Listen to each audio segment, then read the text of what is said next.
बच्चों, welcome to के science academy. बच्चों, आज हम लोग डिस्कस करने वाले हैं इलेक्ट्रोस्टैटिक पोटेंशियल और कैपेसिटेंस, जो कि क्लास 12 का सेकंड चैप्टर है, उसका फोर्थ पार्ट। बच्चों, इस चैप्टर को तो हमने लास्ट 3 वीडियोस में कंप्लीट कर लिया था, लेकिन इसके जो इंपॉर्टेंट क्वेश्चंस हैं, जो पीवाईक्यू है सीबीएसई के या फिर जेई मेन के, या जो कह सकते हो कंसेप्चुअल क्वेश्चंस है, आज मैंने उसी से रिलेटेड जो है एक वीडियो बनाना सोचा कि आप लोग के लिए जो भी कंसेप्चुअल या रीजनिंग क्वेश्चंस है उस सबको कैसे सॉल्व करेंगे।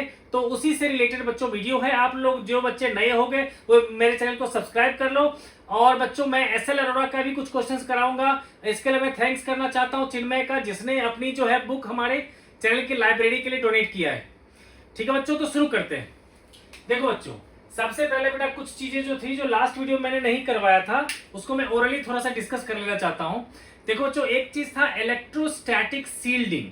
ठीक है, इलेक्ट्रोस्टैटिक सील्डिंग क्या होता है बच्चों, ये बेटा लास्ट में रह गया था। ठीक है, इलेक्ट्रोस्टैटिक सील्डिंग, इलेक्ट्रोस्टैटिक सील्डिंग, ठीक है ना।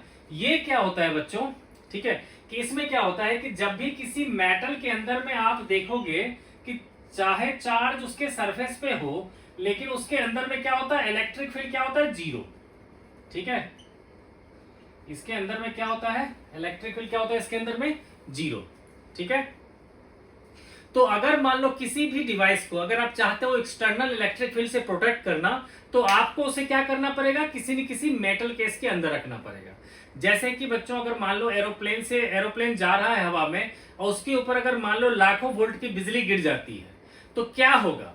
ठीक है, तो आप सोच सकते हो बच्चों कि इलेक्ट्रोस्टैटिक सील्डिंग का ही कंसेप्ट यहां लगेगा कि जो एरोप्लेन की जो बॉडी होती है वो मेटेलिक होती है ना, और उसके अंदर जो बैठा हुआ पैसेंजर होगा, ठीक है, वह मेटल के साथ डायरेक्ट कांटेक्ट में तो होगा नहीं, तो ये एक बिल्कुल कैविटी क्रिएट हो जाएगा, है ना।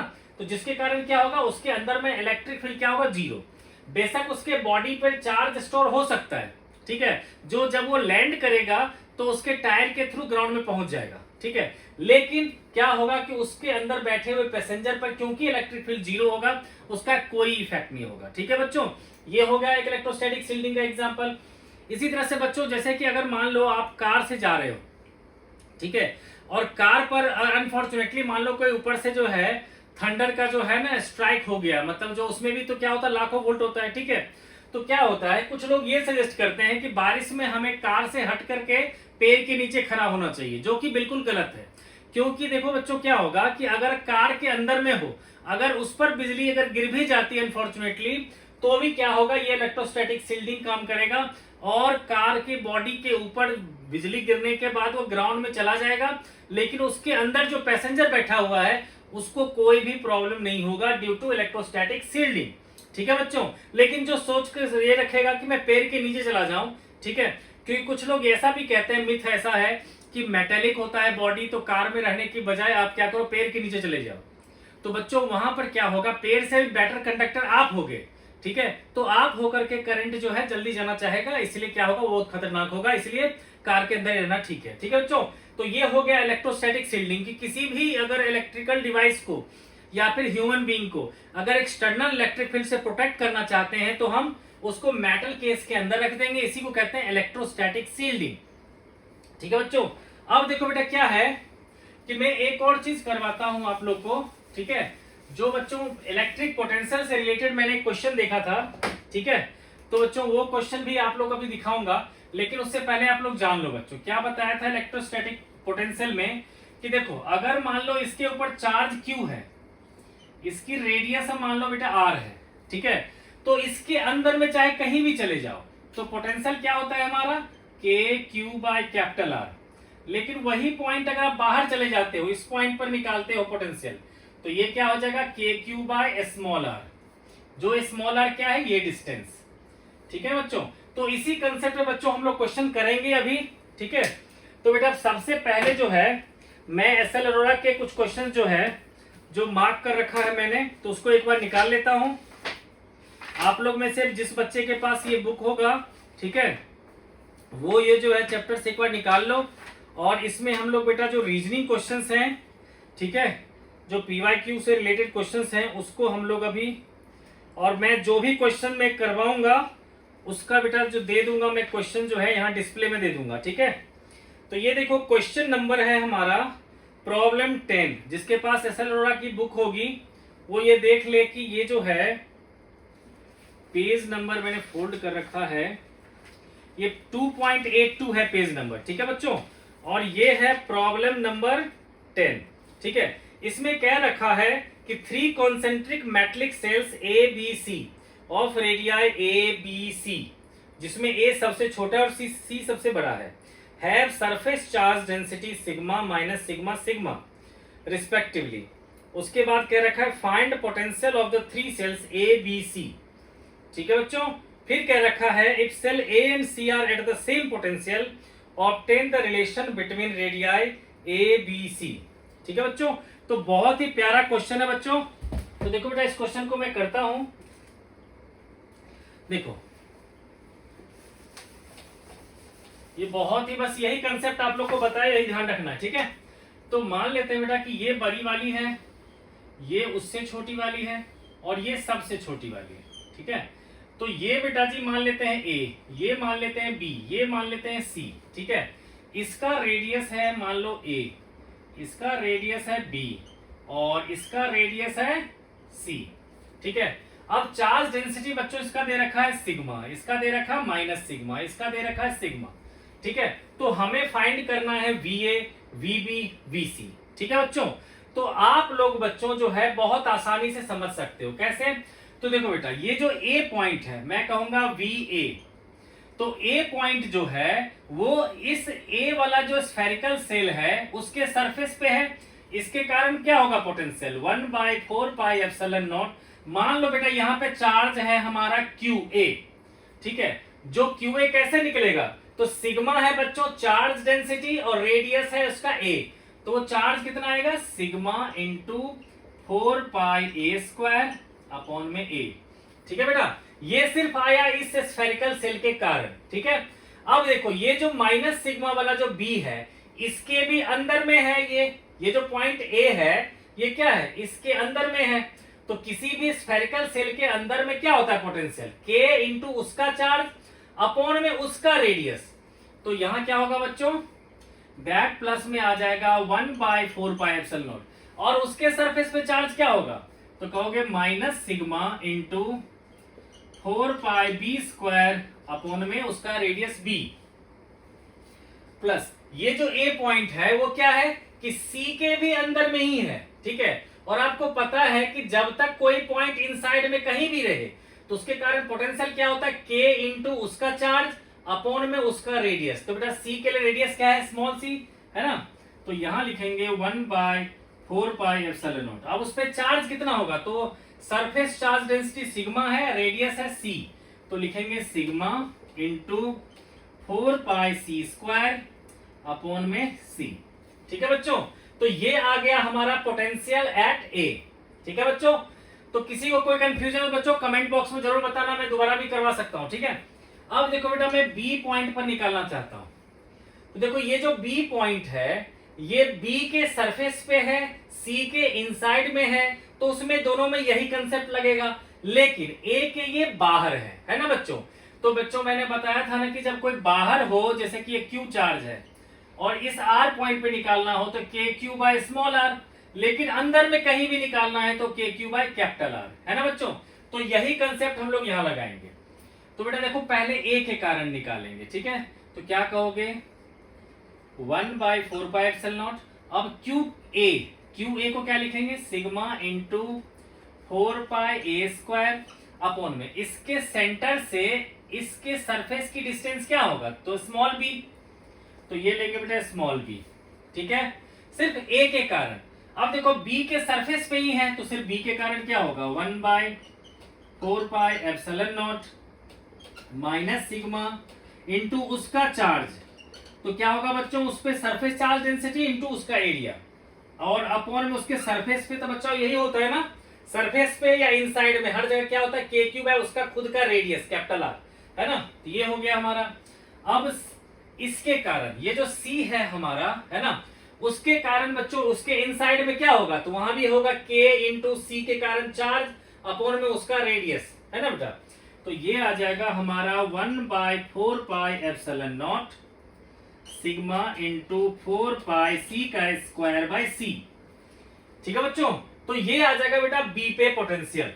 ठीक है, अब अगर बच्चों आपको अगर सी पे कहेगा निकालने के लिए, ठीक है, तो सी पर आप लोग चाहो तो बेटा एक बार पॉज करके खुद से आप लोग ट्राई करो, और मैं भी इसको करता हूं। ठीक है, तो बेटा जी मैं अगर यहां पर लिख लूं VC, तो देखो ये सी पॉइंट जो है वो अकेला सी के अंदर में, मतलब सी के लिए ऑन द सरफेस का केस बनेगा, बाकी ए के लिए भी आउटसाइड का केस बनेगा ये, और बी के लिए भी आउटसाइड का केस बनेगा। ठीक है, तो हम लोग क्या लिखेंगे, पहले ए के कारण बेटा देखो तो क्या आएगा 1/4πε0 सिग्मा इंटू 4πa², वो तो सिर्फ इस पे चार्ज लिया, दैट अपॉन में डिस्टेंस कितना है ये सी का, तो स्मॉल सी, प्लस अब बी के कारण देखो तो ये क्या होगा 1/4πε0 minus sigma into 4πb² upon में इसका भी डिस्टेंस, इसके सेंटर से डिस्टेंस कितना हो गया तो सी, प्लस उसके खुद के सरफेस पे है तो इसीलिए तो 1/4πε0 सिग्मा इंटू 4πc²/c।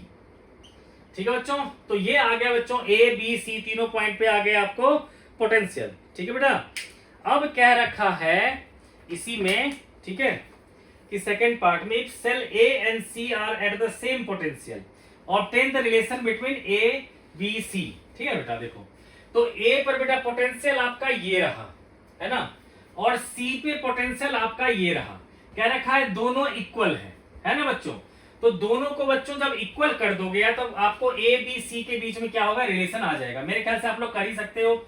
देखो बेटा ये कैंसिल हो जाएगा इससे, है ना, चलो मैं कर देता हूं। ठीक है, कहोगे सेकेंड पार्ट में कि since VA equals to VC, है ना, तो बेटा क्या है कि मैं यहां पर क्या करता हूं कि ये इसको सॉल्व कर लेता हूं, सिग्मा बाय 4πε0 कॉमन लेता हूं,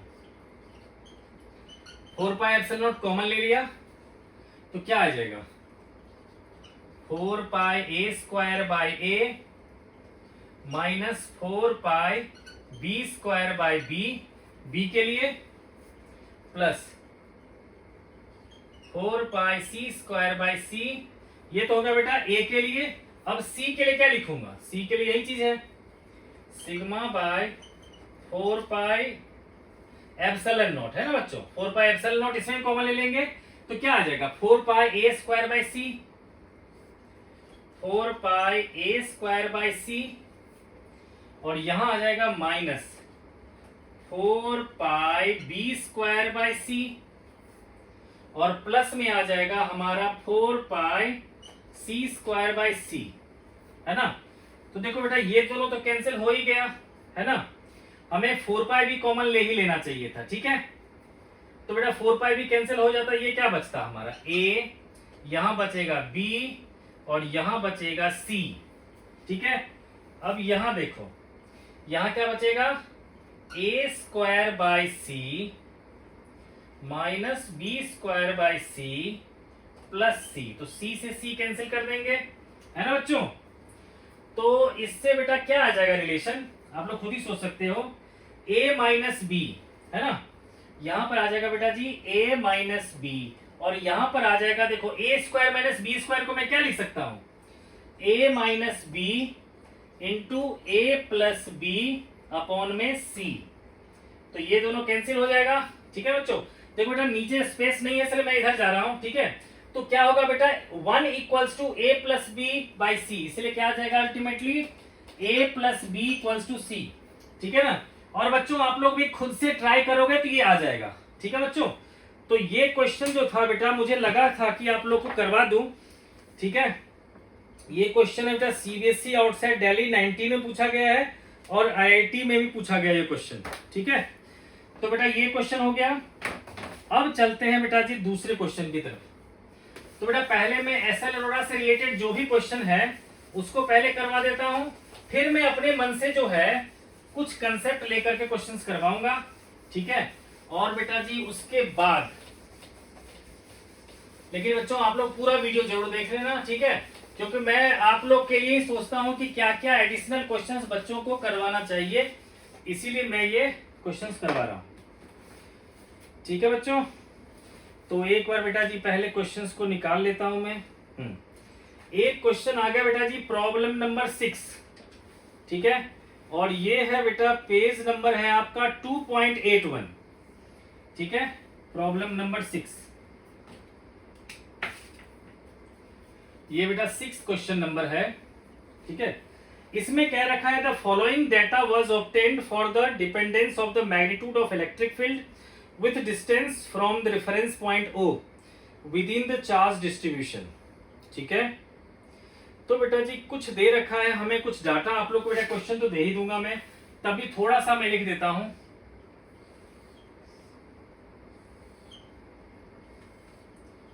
यहां पर है 1 2 3 4 5 6,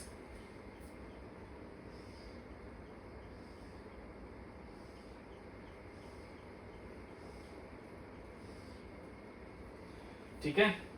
यहां पर है बेटा जी फील्ड पॉइंट और फील्ड, ये है बेटा जी फील्ड पॉइंट, फील्ड पॉइंट और ये है फील्ड, या इसको इलेक्ट्रिक फील्ड लिख लेता हूं, ठीक है। अब इसमें कह रखा है कि कोई पॉइंट ए है जहां पर इलेक्ट्रिक फील्ड है E, जबकि बी पॉइंट पर इलेक्ट्रिक फील्ड हो रहा है हमारा E/8, सी पॉइंट है बच्चे यहां पर हो रहा है E/27, ठीक है। फिर ए डेस्ट है जहां पर हो रहा है ये E/2, इसी तरह से बच्चों बी डेस्ट है E/16, बी डेस्ट है हमारा E/16, ठीक है। और सी डेस्ट है E/64, सी डेस्ट है हमारा E/64, ठीक है बच्चों। और देखो डायग्राम भी दे रखा है बुक में,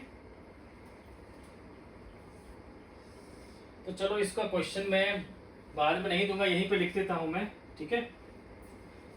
देखो बेटा ये दे रखा है कोई चार्ज, इसमें ए बी सी दे रखा है, ये पॉइंट है ए, ये पॉइंट है बी, ये पॉइंट है सी, और इसी तरह से ए डस्ट बी डस्ट सी डस्ट है।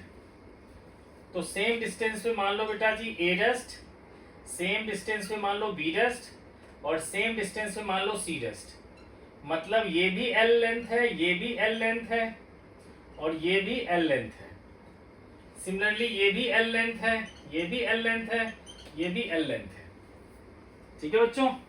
तो हमसे कह रखा है फर्स्ट पार्ट में आपसे पूछ रहा है कि identify the charge distribution and justify your answer, ठीक है ना।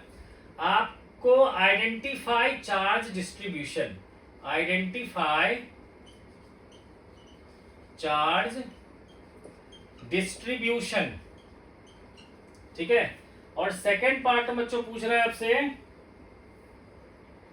if the potential due to this charge distribution has a value V at point A, what is its value at the point A dash, ठीक है। कह रखा बेटा जी A point पर if VA दे रखा है V, तो VA dash क्या होगा ये आपको पूछ रहा है, ठीक है बच्चों। तो देखो बेटा ये बहुत ही आसान क्वेश्चन है बच्चों। देखो क्या कह रहा है, सेम डिस्टेंस पर आप गौर करोगे बच्चे, ठीक है। तो सेम डिस्टेंस देखो ए है और सेम डिस्टेंस ए डेस्ट है, तो ए पे अगर ई है हमारा, ठीक है, तो ए डेस्ट पे क्या है E/2, ठीक है। ए पे अगर ई है तो यहां पर क्या है ए डेस्ट पे है हमारा E/2, ठीक है। इसी तरह से अगर बी पे लेते हैं बच्चों तो उसका हाफ है हमारा बी डेस्ट पे, ठीक है। तो बच्चों आप लोगों ने बेटा इलेक्ट्रिक फील्ड में ऐसा कहीं पढ़ा है कोई चार्ज अरेंजमेंट जिसका एक डायरेक्शन में अगर आता है डबल तो उसका हाफ आ जाता होगा मान लो ऊपर की तरफ, है ना। बिल्कुल सही सोचा आप लोगों ने, वो क्या होता है इलेक्ट्रिक डाइपोल, ठीक है। तो बच्चों इलेक्ट्रिक डाइपोल के केस में आप लोगों ने बेटा पढ़ा होगा जैसे कि -q + q चार्ज है, ठीक है। तो यहां पर इलेक्ट्रिक फील्ड क्या होता था एक्सियल पोजीशन पे 1/4πε0 2p/r3, और सेम जगह पे सेम डिस्टेंस अगर इधर ले लें हम लोग, है ना, तो सेम डिस्टेंस यहां ले लेंगे तो यहां पर इलेक्ट्रिक फील्ड क्या होता था हमारा 1/4πε0 p अपॉन में आर क्यू, है ना बच्चों। यानी कि एक्सियल पे 2p/r³ और इक्वेटोरियल पे p/r³। इसका मतलब क्या हुआ कि एक्सियल पे हमेशा डबल होगा। जैसे कि यहां पर देखो, ए पे उतना है जो ए डस्ट का डबल है, बी पे जो है बी डस्ट का डबल है, सी पे है सी डस्ट का डबल है। इसका मतलब क्लियर हो गया कि ये जो चार्ज डिस्ट्रीब्यूशन है वो और कुछ नहीं, क्या है, वो इलेक्ट्रिक डाइपोल। ठीक है बच्चों, क्लियर हो गया। तो लिख सकते हैं हम लोग, hence the charge distribution is an electric dipole.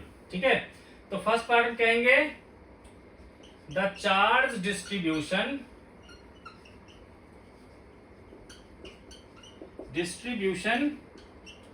is an electric dipole,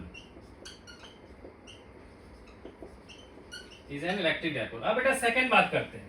तो बेटा जब क्लियर हो गया डाइपोल है, तो डाइपोल बच्चों आप लोगों ने पोटेंशियल का रिलेशन तो पढ़ा होगा। क्या पढ़ा होगा कि सर किसी भी आर डिस्टेंस पे और थीटा एंगल पे पोटेंशियल का फॉर्मूला होता था k p cos theta by r square, है ना बच्चों। तो क्या होगा बच्चों, अगर एक्सियल पोजीशन लेंगे तो वहां थीटा क्या होगा, 0। तो वी ए जो होगा हमारा वो क्या होगा, के पी बाय एल का स्क्वायर। ठीक है, लेकिन वी ए डेस्ट के लिए बेटा अगर हम लेंगे तो वी ए डेस्ट की वैल्यू क्या होगा, 0। क्यों, क्योंकि सिंस थीटा है 90 डिग्री, क्योंकि बच्चों ये अगर थीटा 90 डिग्री ले लेंगे हम लोग, ए डेस्ट यहां पर है हमारा, है ना, ए डेस्ट है यहां पर, तो ऐसे में क्या होगा, एंगल क्या लेना पड़ेगा हमें, 90 डिग्री। तो इस फॉर्मूले में देखो cos 90 पुट करेंगे तो क्या होगा, ये 0। ठीक है बच्चों, तो बेटा ये भी क्वेश्चन हो गया। ठीक है, तो बच्चों अगर कुछ भी समझ में अगर कोई प्रॉब्लम हो तो बच्चों जरूर डिस्कस करो, मैसेज करो कमेंट बॉक्स में। ठीक है बच्चों, आगे क्वेश्चन की तरफ बढ़ते हैं। बहुत सारे क्वेश्चन है बच्चों करवाने के लिए। ठीक है, तो अब बेटा जी एक दूसरा क्वेश्चन लेता हूं मैं,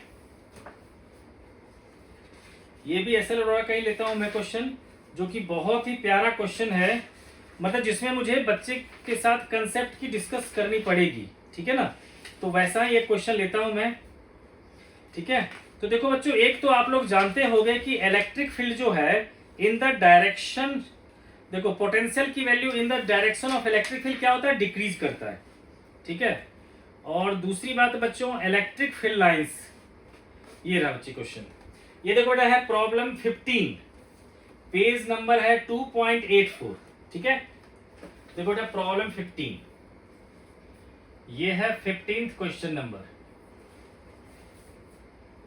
देखो बेटा ये इसलिए हो पाया क्योंकि एक बच्चे ने ये बुक डोनेट करा है हमारे चैनल के लिए। अब है a point charge Q moves from a point P to the point, बेटा ये क्वेश्चन मैं दे दूंगा आप लोग को। ठीक है, और फिलहाल कुछ डायग्राम बनाने की कोशिश करता हूं मैं।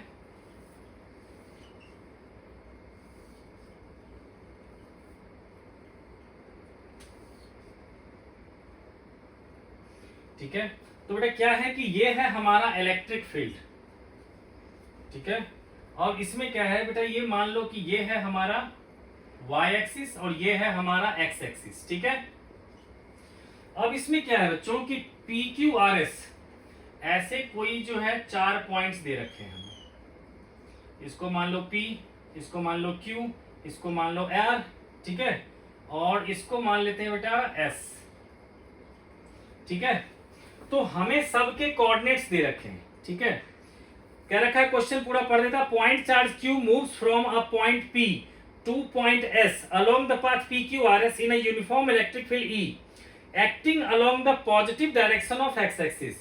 The coordinates of the points PQRS are AB0, यानी कि बेटा P का कोऑर्डिनेट्स है AB0, तो P का है हमारा AB, Q का है बेटा इसी तरह से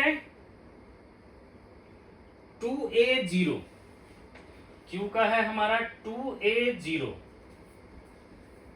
और R का है A माइनस बी, R का है A माइनस बी। ठीक है, और S का है 0 0। ठीक है, S का है 0 0। देखो बच्चों इसमें कोऑर्डिनेट्स जो है Z एक्सिस का भी कोऑर्डिनेट्स दे रखा है। ठीक है, सबका 0 0, तो मैंने Z6 के लिए नहीं लिखा। तो हमसे पूछा find the work done by the field in this process. ठीक है बेटा, तो हमें बेटा जी कह रखा है कि इस इलेक्ट्रिक फील्ड के कारण कितना वर्क डन होगा इसको फाइंड करो।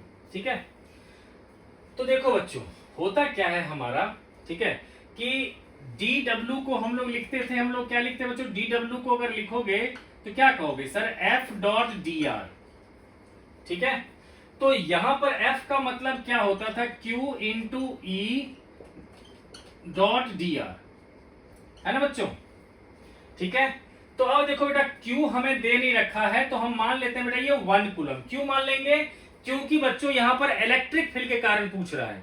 तो इलेक्ट्रिक फील्ड क्या होता है, फोर्स फॉर 1 कूलम चार्ज, है ना बेटा। तो ये आ गया। अब मैं लिख लिया यहां पर इलेक्ट्रिक फील्ड जो दे रखा है E। ठीक है, अब बच्चों क्या है कि अल्टीमेटली देखो ये क्या है, कंजर्वेटिव फोर्स होता है। इलेक्ट्रिक फोर्स क्या होता है, कंजर्वेटिव फोर्स, जो इनिशियल पोजीशन और फाइनल पोजीशन पे डिपेंड करता है, वो पाथ टेकन पे डिपेंड नहीं करता। ठीक है, तो हम लोग बच्चों क्या करेंगे, डी आर की जो वैल्यू निकालेंगे, ये क्या होगा, फाइनल पोजीशन। ठीक है, तो ये बेटा जी जो है अगर हम वेक्टर के टर्म्स में लिखें तो क्या कहोगे इसको, कि ए का कोऑर्डिनेट है हमारा ए आई और बी जे, और फाइनल एस का कोऑर्डिनेट्स क्या है हमारा, आई, 0 आई और 0 जे, है ना बेटा। तो ये होगा 0 आई प्लस 0 जे माइनस, और ये होगा ए आई और प्लस में बी जे, है ना बच्चे। तो ये क्या आ जाएगा अल्टीमेटली हमारा माइनस ए आई माइनस बी जे। ठीक है, ये आ गया डी आर। ठीक है, और इलेक्ट्रिक फील्ड बच्चों हम मान लेते हैं कि ये इलेक्ट्रिक फील्ड जो है वो एक्स एक्सिस के लॉन्ग है। ठीक है, तो इसको अगर हम ई ही लिख लें, ठीक है, तो ये क्या बन जाएगा बच्चों, ये बन जाएगा हमारा ई और D R E I dot, ठीक है, और माइनस ए आई माइनस बी जे। इस तरह से हम लोग बच्चों कर लेंगे तो क्या होगा, आपको पता है डॉट प्रोडक्ट में क्या होता है बच्चों, आई आई तो रह जाएगा लेकिन जे हट जाएगा, तो अल्टीमेटली क्या आ जाएगा, minus E A, that's it, है ना बच्चों। तो यही वर्क डन आ जाएगा। इसी वर्क डन को आप लोग पोटेंशियल डिफरेंस भी कह सकते हो। ठीक है बच्चों, क्योंकि ये 1 कूलम चार्ज के लिए जो वर्क डन होता है उसी को हम लोग पोटेंशियल डिफरेंस कहते हैं। ठीक है बच्चों, तो बेटा ये जो है हमारा, ठीक है, आ जाएगा। लेकिन इसी में बच्चों अगर चार्ज क्यू दे रखा होता, ठीक है, तो हम क्या करते फिर, तो हम क्यू चार्ज ले लेते हैं ना। तो क्यू तो स्केलर है, सिंपली मल्टीप्लाई कर दो, तो इस तरह से बच्चों वर्क डन आ जाएगा। ठीक है, तो मैं क्यू के टर्म्स में कर दिया।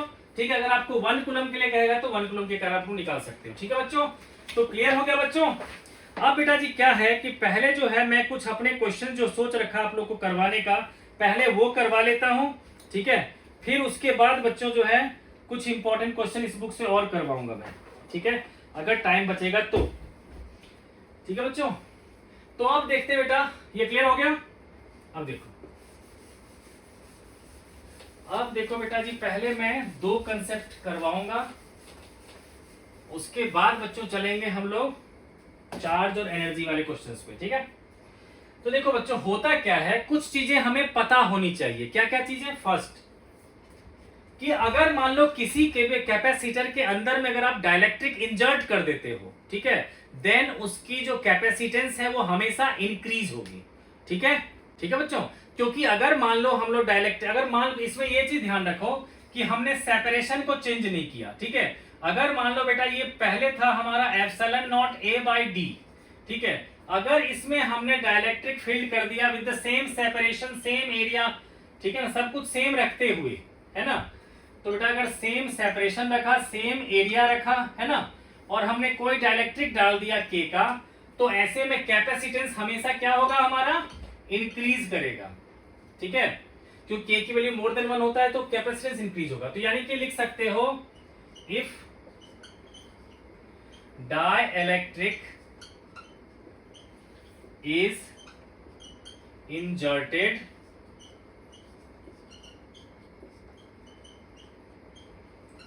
between the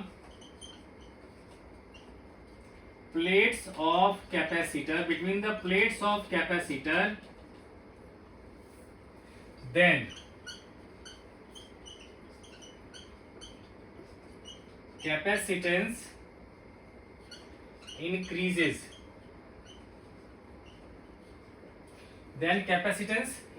ठीक है बेटा। तो फर्स्ट पॉइंट यही होगा कि अगर हमने डाइलेक्ट्रिक इंजर्ट कर दिया तो कैपेसिटेंस क्या होगा, इंक्रीज होगा। ठीक है, अब सेकंड पॉइंट, अगर मान लो कैपेसिटर को हमने किसी बैटरी से चार्ज करने के बाद बैटरी को फिर हमने हटा दिया, यानी कि capacitor is disconnected after charging. If capacitor is disconnected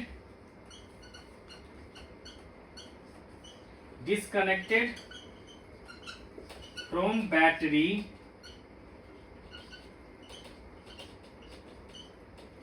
after charging, यानी कि चार्ज कर देने के बाद अगर डिस्कनेक्ट कर दिया, then charge will be constant. Shortcut में लिखता बेटा, then charge on the plates of capacitor will be constant. आप लोग ऐसा भी लिख सकते हो, मैं शॉर्टकट में लिखता हूं, then charge will be constant, will be constant. ये चार्ज कहां पे रहता है, उसके प्लेट्स पे। और थर्ड पार्ट कि अगर मान लो बच्चों आप लोगों ने क्या किया, बैटरी को लगा के रखा हुआ, चार्ज कर दिया तब भी बैटरी को लगा के रखा, तब क्या होगा, if the battery is remain connected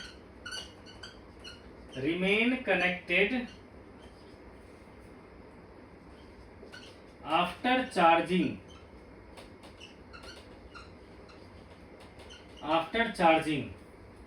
then, ठीक है ना, आफ्टर चार्जिंग देन, ठीक है, बैटरी लगातार कनेक्टेड है, then V will be constant,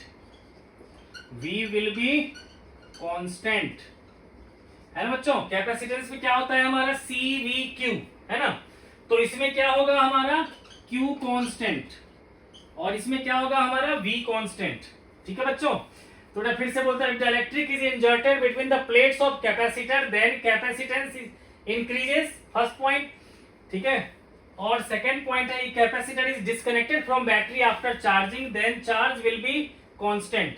फिर है, if the batteries remain connected after charging, then the V will be constant. ठीक है बच्चों, अब इससे रिलेटेड कैसे क्वेश्चन आते हैं उसको देखो बच्चों। आपको बच्चों पहला सिचुएशन दे रखा है आपको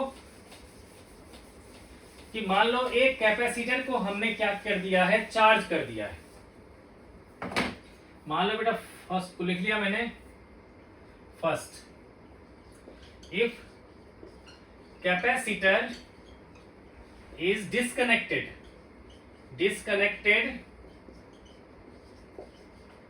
from battery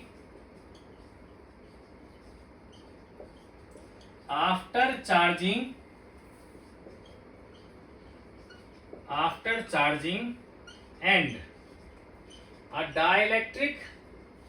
and a dielectric is inserted between the plates, ठीक है ना, between the plates, then what will be effect, है ना बच्चों, what will be effect on following, ठीक है, then what will be effect on following, तो A part. ठीक है, देखो कैपेसिटेंस पे क्या इफेक्ट होगा अगर हमने जो है डिस्कनेक्ट कर दिया। ठीक है, तो उसमें से पहला लेता हूं बेटा capacitance,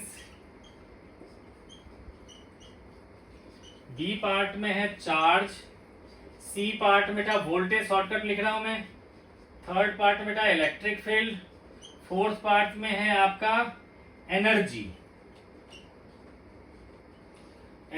stored,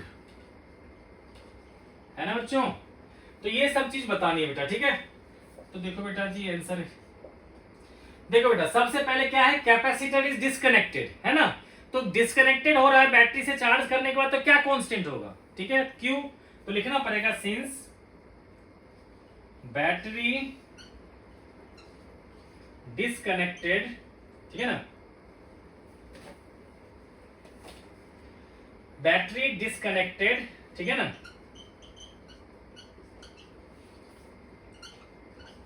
after after charging, therefore Q will be constant.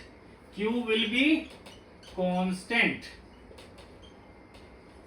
पहली बात कह दी आपने. दूसरी बात, कैपेसिटेंस इंक्रीजेस. सेकेंड पॉइंट क्या कह देंगे बेटा कि देखो, since dielectric is inserted, dielectric is inserted, therefore capacitance increases, capacitance increases. है ना बच्चों, दो चीज आपको मिल गया. तो अब देखो ए पार्ट में क्या था हमारा, कैपेसिटेंस. तो ये क्या होगा बच्चों, इंक्रीजेस. अभी आपने लिखा कि जब भी हम लोग डाइलेक्ट्रिक डाल देते हैं तो कैपेसिटेंस क्या होता है, इंक्रीज होता है. बी में क्या है, चार्ज.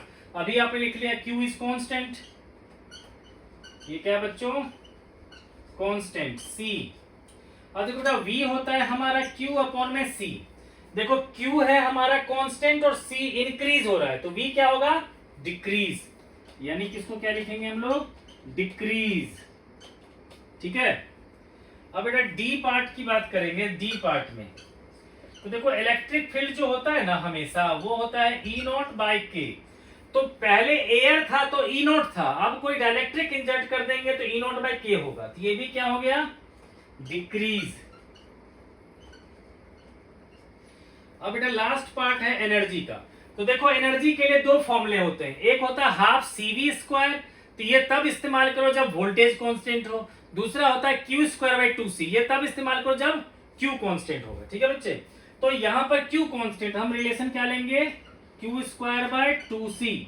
अब देखो बेटा Q कांस्टेंट है, C हमारा इंक्रीज हो रहा था, U क्या होगा, ये भी डिक्रीज हो जाएगा. ठीक है बच्चों, क्लियर है. तो बच्चा अगर मान लो, ये तो समझ में आ गया आप लोग को, जिसको नोट डाउन करना होगा नोट डाउन कर लेना. ठीक है. अब जो बेटा अगर मान लो, ठीक है, यहां पर इसी क्वेश्चन में डिस्कनेक्टेड की जगह पे लिखा हुआ है रिमेन कनेक्टेड. ठीक है ना, इज रिमेन कनेक्टेड. बच्चों पहले वाला क्वेश्चन आप लोग देख लेना बेटा, लिख लेना. मैं उसी क्वेश्चन को दोबारा इतना लिखने के बजाय मैं जो है ऐसे सेव कर दिया. ठीक है, रिमेन कनेक्टेड. ठीक है, तब ये सारा चीज पूछेगा. तब क्या होगा बच्चों, तो देखो जब बेटा रिमेन कनेक्टेड होगा तो क्या कहोगे आप लोग कि वोल्टेज विल बी कांस्टेंट, है ना. तो बेटा क्या कहेंगे, here battery is remain connected, है ना. Battery is remain connected, therefore V is constant. ठीक है, पहली बात. दूसरी बात, dielectric is inserted, dielectric is inserted, therefore C will increase. क्या होगा बच्चों, C इंक्रीज करेगा, क्योंकि मैंने लिखवा दिया पहले. तो अब बच्चों क्या होगा, ए पार्ट में कैपेसिटेंस C क्या होगा बेटा, ये इंक्रीज. ये क्या हो जाएगा हमारा, इंक्रीजेस. अभी तो लिख लिया मैंने कि C will increase. B part में देखो बच्चों, इस बार क्या है हमारा, वोल्टेज कांस्टेंट है, तो Q क्या होता है, C इंटू V. ठीक है बच्चों. अब देखो V हमारा कांस्टेंट है, C इंक्रीज हो रहा है, तो Q को भी क्या कहूंगा मैं, इंक्रीजेस. ठीक है. अब C पार्ट, सी पार्ट में क्या था बेटा, इलेक्ट्रिक फील्ड. ठीक है, अब अच्छा मैंने चार्ज कर दिया V. V क्या होगा बेटा, कांस्टेंट. और डी पार्ट में था बेटा इलेक्ट्रिक फील्ड. तो इलेक्ट्रिक फील्ड तो बताया जब भी डाइलेक्ट्रिक डालेंगे तो ये क्या होगा, डिक्रीज ही करेगा. ठीक है. अब ई पार्ट में है बच्चों, वो है हमारा एनर्जी स्टोर्ड का. तो मैंने क्या कहा था, एनर्जी स्टोर्ड के दो फॉर्मूले होते हैं, Q²/2C, दूसरा हाफ CV². तो यहां पे हम लोग लगाएंगे U equals to half CV का स्क्वायर. ठीक है. और देखो V हमारा कांस्टेंट है और C हमारा इंक्रीज हो रहा है, इसलिए क्या होगा, U भी हमारा इंक्रीज करेगा. तो ई पार्ट में क्या कह देंगे हम लोग, इंक्रीजेस. ठीक है, ये क्या होगा हमारा, इंक्रीज करेगा. ठीक है बच्चों, क्लियर हो गया ये चीज. ठीक है. तो अब बच्चों क्या है कि एक क्वेश्चन मैं और ले लेता हूं बच्चों, जिसमें कैपेसिटेंस और चार्ज और एनर्जी इस सब से रिलेटेड क्वेश्चन ले लेता हूं, ठीक है बच्चों, फिर मैं वीडियो को खत्म करूंगा।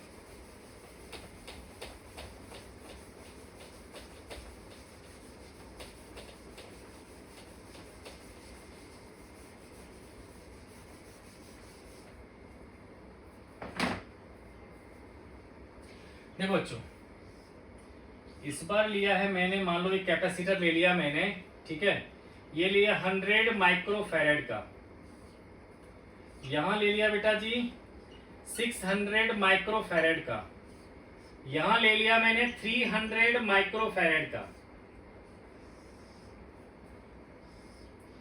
और देखो बेटा क्या होगा, और यहां भी ले लिया मैंने 600 माइक्रोफैरेड का, और यहां एक बैटरी ले लिया जो कि 100 वोल्ट का है, ठीक है। तो आपसे बेटा कह रखा है find charge on each capacitor, ठीक है बच्चों। तो कैसे इसको सॉल्व करेंगे, देखो बच्चों क्या है, ये 600 और 300 क्या है सीरीज में, तो इसका क्या होगा बेटा इक्विवेलेंट, तो कहोगे सर 600 इंटू 300 बाय 600 प्लस 300 मिलके आ जाएगा बच्चों 200 माइक्रोफैरेड, ठीक है। तो बेटा इसके बाद डायग्राम कैसा बन जाएगा ये, तो ये है बेटा 100 माइक्रोफैरेड, और ये है हमारा 200 माइक्रोफैरेड, और ये है हमारा 600 माइक्रोफैरेड, और ये है 100 वोल्ट। अब देखो बेटा 200 और 100 दोनों क्या है पैरेलल में, तो इसका कितना हो जाएगा 300, ठीक है। तो इससे बच्चे बन जाएगा हमारा, ये बन जाएगा 300 माइक्रोफैरेड, और यहां है हमारा 600 माइक्रोफैरेड, और ये है बैटरी 100 वोल्ट की, ठीक है बच्चों। अब देखो ये 300 और 600 दोनों सीरीज में हो गया, तो इसका भी क्या होगा बच्चों 200 आ जाएगा, ठीक है। तो अल्टीमेटली बेटा C इक्विवेलेंट आ गया आपका 200 माइक्रोफैरेड, और V दे रखा है 100 वोल्ट, तो टोटल चार्ज कितना हो जाएगा, तो 6, ये जो C इक्विवेलेंट आया माइक्रो है तो 10⁻⁻6 कर दिया, दैट इंटू 100, तो क्या हो जाएगा बच्चों 2 इंटू 10⁻⁻2 कूलम, ठीक है बच्चों। देखो 20 40 हो गया, 4 इंटू 10⁻⁶ था, तो क्या -2 रह गया, है ना, यानी कि 0.02 कूलम कह सकते हो, ठीक है बच्चे। तो अब देखो बेटा यहां से जो निकलेगा चार्ज हमारा, ठीक है, ये निकलेगा यहां से पूरा का पूरा चार्ज जो 0.02 कूलम निकलेगा यहां से, है ना। अब देखो बच्चों, ठीक है, तो यहां तक आएगा हमारा 0.02 कूलम। अब मान लो बच्चों कि इसमें चला गया हमारा स्मॉल क्यू चार्ज, तो इसमें कितना चला जाएगा, तो सर जो चार्ज आ रहा था उसमें से बाकी जितना बचा, यानी कि 0.02 माइनस स्मॉल क्यू, ठीक है। तब इसको निकालेंगे कैसे, तो देखो बच्चों क्या है, ये दोनों पैरेलल में है, पैरेलल में क्या होता है वोल्टेज सेम रहता है, ठीक है, और वोल्टेज क्या होता है चार्ज बाय कैपेसिटेंस। तो आप लोग क्या करोगे, Q by 100 into 10⁻⁻6 equals to, ये है 0.02 minus Q by 200 into 10⁻⁻6, 10⁻⁻6 2 0 cancel, है ना बच्चों, तो मल्टीप्लाई कर देंगे, तो 2Q आ गया हमारा 0.02 माइनस Q, तो 3Q आ गया 0.02, तो Q आ जाएगा हमारा 0.02 बाय 3 कूलम, है ना बच्चों, यानी कि 0.02 बाय 3 कूलम इसमें जाएगा, और इस दोनों में ही चार्ज जाएगा हमारा इसका जो है रिमेनिंग, ठीक है। तो इसमें बच्चों चार्ज कितना चला जाएगा, तो 0.02 माइनस स्मॉल क्यू, यानी कि 0.02 माइनस 0.02 बाय 3, यानी कितना आएगा 2 इंटू 0.02 बाय 3, इतना कूलम आ जाएगा, यानी कि जितना इसमें जाएगा उसका डबल, है ना बच्चों। ओके बच्चों, इसमें जितना चार्ज जाएगा उसका डबल। तो इस तरह से बच्चों चार्ज आ गया। अगर बेटा किसी भी कैपेसिटर पे कह देगा आपको एनर्जी स्टोर निकालो, तो देखो यहाँ पर चार्ज आपको पता चल चुका है, तो Q²/2C लगा दोगे, ठीक है। इस पर एनर्जी कहेगा तो Q²/2C इसका लगा दोगे, ठीक है। इस तरह से बच्चों क्या होगा एनर्जी स्टोर भी आप लोग फाइंड कर लोगे, ठीक है बच्चों। तो बच्चों मैंने इस टॉपिक से रिलेटेड सारे क्वेश्चंस करवा दिए हैं जो मोस्टली है अगर इसके बाद भी अगर आप लोग का कुछ भी प्रॉब्लम रहता है बच्चों तो कमेंट बॉक्स में कहना, मैं अलग से एक वीडियो बना करके आप लोग के डाउट्स को क्लियर कर दूंगा। ठीक है बच्चों, तो मिलते हैं हम लोग नेक्स्ट वीडियो में। आप लोग इस चैनल को सब्सक्राइब कर लो। Thanks for watching.